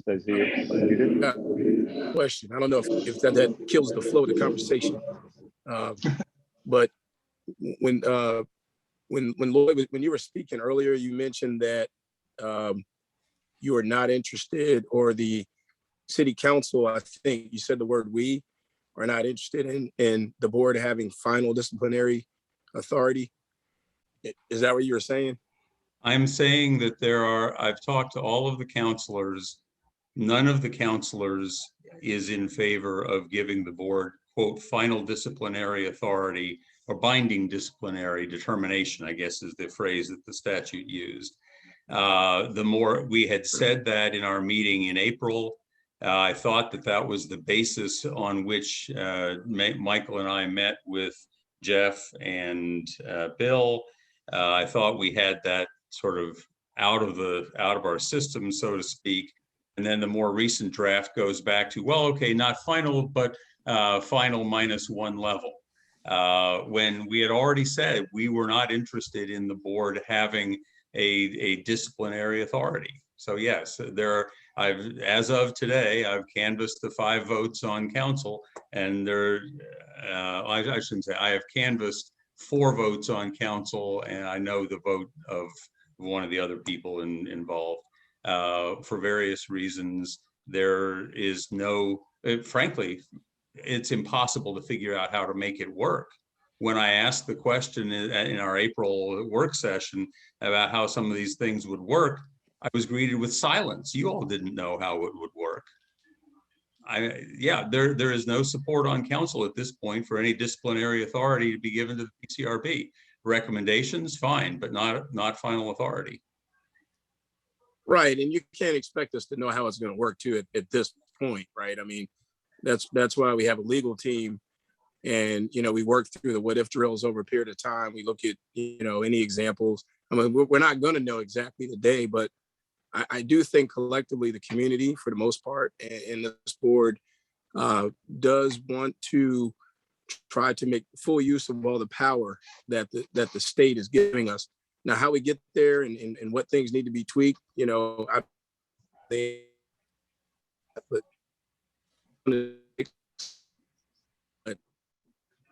You're breaking up. I don't know what you're saying. that we have to convince of, it's not, right then and there. We're learning a lot of this, as we're going along, but we definitely want to make full use of the power that the governor has granted us. So I'm going to pause this for just a moment because I want to share, which you may have forgotten about this. You kind of saw this briefly. So, and we can come back to this because, this is the conversation that you are having right now. But here are some of the challenges that we have seen in many other communities. And a lot of these, to me, resonate. Very high expectations, right? Fear of change. There's lots of different kinds of fear of lots of different kinds of changes. I haven't heard as much of that, but that may be here as well. Community trauma. I don't even need to say anything about that. I mean, all or almost all of you have lived through the traumatic events of 2017. I mean, to the extent that you talk about dates, not even years. So skepticism from law enforcement, that comes up in many places. That could be some of what's going on with this conversation around disciplinary, recommendations, binding, and all of that. A lack of understanding of oversight and its role. I have not heard that as much in the conversation today and the previous one I was part of, but when I hear that, this is the third attempt to try to create oversight, perhaps there's some broader lack of understanding, or there has been in the past, that has led to some of the feelings and concerns people are raising. Impartiality hasn't come up so much. Having legitimacy with, quote, both sides, unquote. I think that's kind of what we're talking about.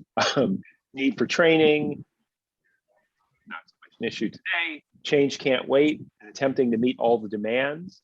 And then this last one, I'm wondering if this is part of what's happening, that some stakeholders in general think that there are other stakeholders who can't be engaged. And those stakeholders could come from different places, have different opinions. So again, not all of these challenges are necessarily what you're looking at in your community, but people provide a great list of challenges around how oversight could be implemented and become sustainable. But what we've come to are challenges about the actual work of figuring out in a governmental structure in a community how and what to create, when to do what steps to take in what order. And this is not unusual, but I do think that, as people said, with the pandemic, with the history our country has gone through the last few years, and then the specific history of Charlottesville, it's a lot and it's heavy. And, Nicole, we can help. I'm always happy to come talk and do my little, I'm talking in a nice quiet voice thing. But I do think that really what you're finding is that you are now part of the oversight community. This is our world. This is our work. And it's not easy work, not just because of the issues we're facing, not just because of the history, not just because of police abuse in the past, but it's complicated. People come from very different perspectives. So my hope is, as we are almost out of time, we can at least end on looking at what are some possible opportunities. And I think if you agree, if we can go to the next slide, and I think, because we're supposed to finish at 8:30, correct? Yeah. So if you can actually, yes? No, go ahead.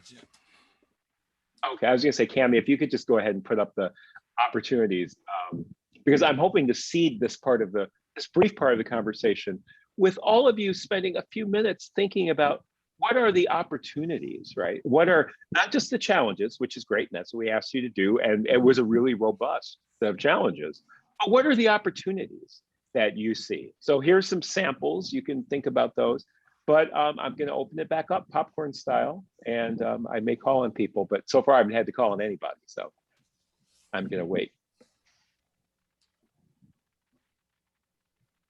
Looking for opportunities that you see.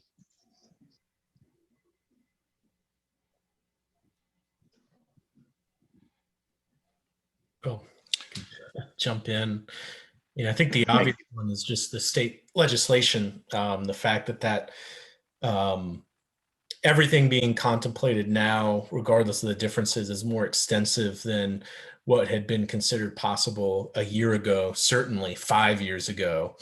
And if we can work through, the challenges we mentioned in terms of, lack of trust, rooted in a lot of legitimate concerns and very legitimate history. If we can work through the uncertainties and try to figure out like how to build the strongest lasting structure given all the uncertainty and avoid unintended consequences, we'll actually have something much more powerful than something people considered possible again, even 1 or 2 years ago. And be, we're farther along in this process of taking advantage of the new state legislation than most any locality in Virginia, which isn't, a rah-rah celebration, but I think it points to we have an opportunity to, if we can get it right, be something that other localities can look to and say that, despite the challenges and difficulties, it can be done. And then once we do that, actually have something that will last 10 plus years and actually we'll begin to see change outcomes. And I do think we absolutely have that opportunity, even though it's obviously not easy. All right, thank you, Counselor.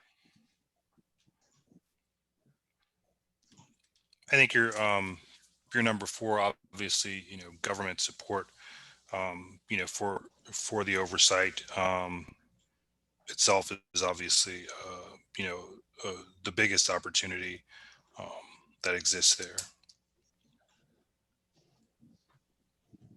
Okay, great. Who else? And I will call on people because it's 8:31. So, all right, Bill.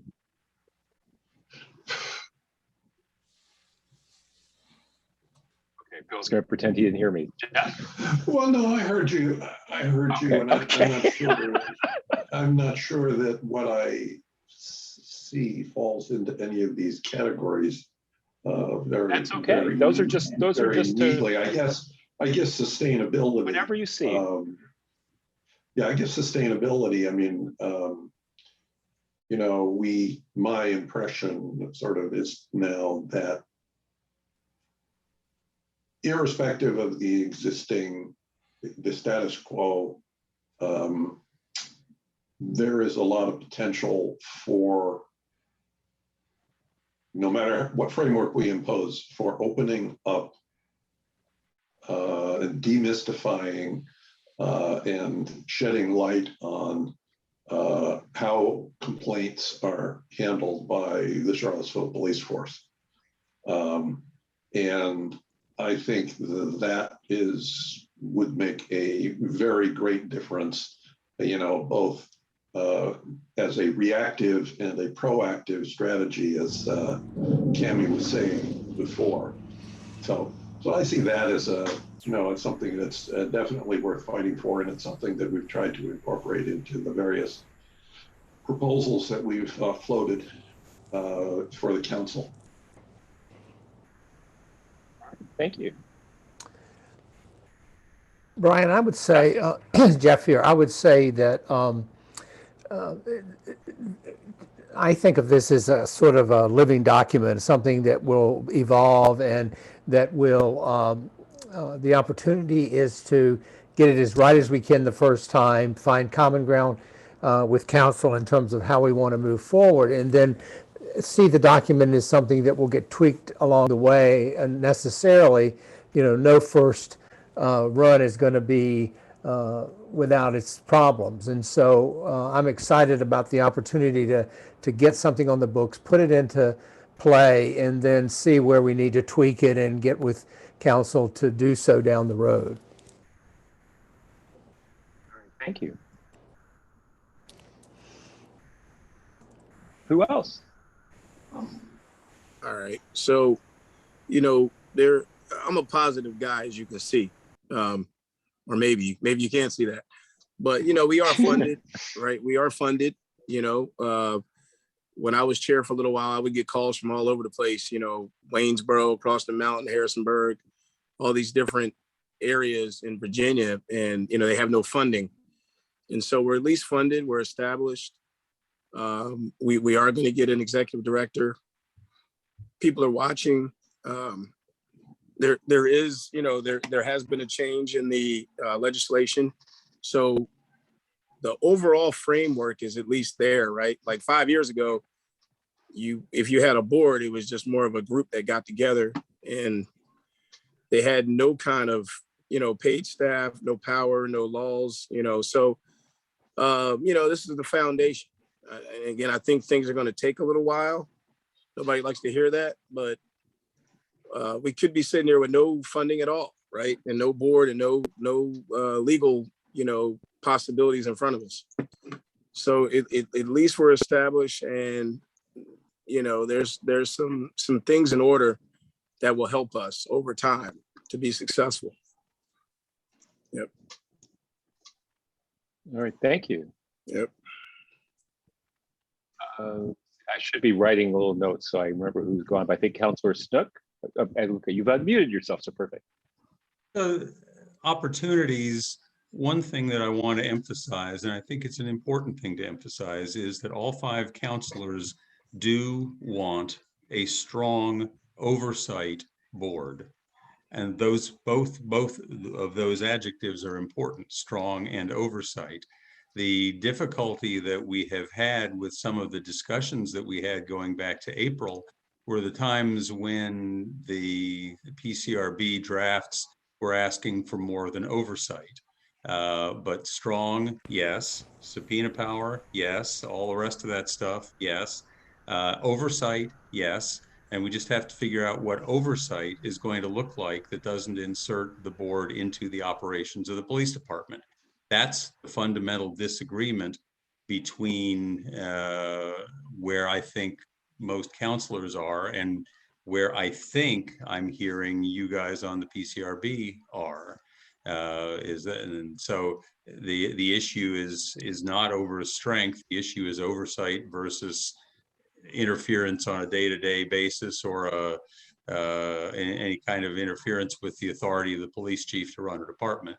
That's a ground that we're going to have to flesh out and talk about in more detail. But we do have the opportunity is that there is a consensus, a broad consensus, a unanimous feeling on council, broad oversight powers, strong oversight powers. Thank you, Councilor. So normally I would do some kind of hokey, like, okay, this is great. Thank you all. It's really great to listen to you, which I actually do believe in. And we don't like just want hokies, to by the way. We don't like hokies in our town. Don't use the word hokey, no. Yeah, that's a bad word. I don't understand, but I will accept that. And the Hokie is a Virginia Tech mascot. This is UVA country. Oh, okay. It's Cavalier country. I am so not a sports person, even though I live in Boston. But having said all that, what I do want to say though is I want to share an opportunity. I actually think it's very rare that you have what you have here today, where you have people on the review board, people who've been involved since beforehand, people who are elected officials on city council, and you're engaged. You don't necessarily all agree on everything, but you're able to hear each other. And for those of you on the board, you've been able to hear firsthand from 2 different city councilors, their perspectives, where the votes are to a certain degree. And I think that out of this, I hope that what you're able to build is some stronger relationships, despite the differences in perspective, despite the differences in opinion. Because it does sound to me like you all share the same goal. You want policing in Charlottesville that is increasingly professional, that is responsive to the needs of every person who lives, works, plays, prays, goes to school in Charlottesville. And you want to make sure that the work you do is meaningful and that you leave something for those who follow you. So I think you have a really strong foundation. You definitely have challenges, and I know I've said it like 3 times, but don't underestimate the impact of what we've all been living through over the last year and a half, the last 5 years, and specifically what you've gone through in Charlottesville. And just know that that energy, that passion comes out in many different ways, but I can say that from communities I've talked to all around the country, you are in a really good position to create something that will make a difference in people's lives, that will improve policing, and that will help people to really feel that they are full members of the community. Civilian oversight is not the only thing that's going to do that, but as Cami said, it's necessary and it's an important piece of the puzzle. So I'm very glad that I was able to be here with you and listen to, participate a little bit in the training and the conversation. And I really am looking forward to seeing what comes next. I know we'll keep working with you. So thank you for letting me help shepherd this and for letting me talk at you for a few minutes at the end. And with that, I'll turn it back over to Cami. Thank you, Brian. So I think that that's a wonderful place to leave it. However, I will emphasize that having these discussions where there are board members and counselors and other stakeholders perhaps in the audience who are listening and paying attention to what is going on is such an important part of this process. And it doesn't always happen where the conversation's difficult and easy. And so I really want to tell you how grateful I am as someone who supports civilian oversight wholeheartedly, that all of you are willing to participate in this work and this conversation. So thank you for that. And I also want to emphasize the fact that although this is the end of the training that we're providing for you, we are not disappearing. You would, even if we tried, you'd find us, I feel certain. But we're here to help. You still have a ways to go, and if there are questions, if you need, I know that there were some conversations earlier about you're establishing something new, and there's not always going to be something that's exactly like what you want to establish, but we're here to help finding examples of how other communities have dealt with very specific pieces, what kind of ordinance language they've used to address different aspects of authority and civilian oversight. So whatever we can do to help the process to its completion, just know that we're here. We won't disappear after today. So, and again, thank you for letting us be a part of the process. So thank you. Sure. Thank you both, Cami and Brian. And I want to, clarify and, again, for Councilor Slick, I wasn't, meant as a direct attack. I think there is a perception, or there is a space in the community where there are a good number of community members who have positive relationships with the policing, and most of their stories are the ones that are getting told. There's the other aspect who doesn't have positive relations, and that's more of what the emphasis that I was going for. So I apologize if that came across as a personal attack against you. Does any other board members have anything that they would like to say, or even council members prior to leaving? Sure, Bill, you're on mute. Yes, absolutely. I'd like to thank Cami for this entire course of lectures, and thank Brian for his valiant attempts to mediate in our sometimes tempestuous process, and certainly to both of the counselors who took the time to show up. Thanks a lot. Thank you. Thank you, Bill. Very well. Thanks, everyone. Thank you. On that note, the meeting's adjourned. Good night. Thanks, everyone. Thanks. It's been a pleasure. Take care, everyone.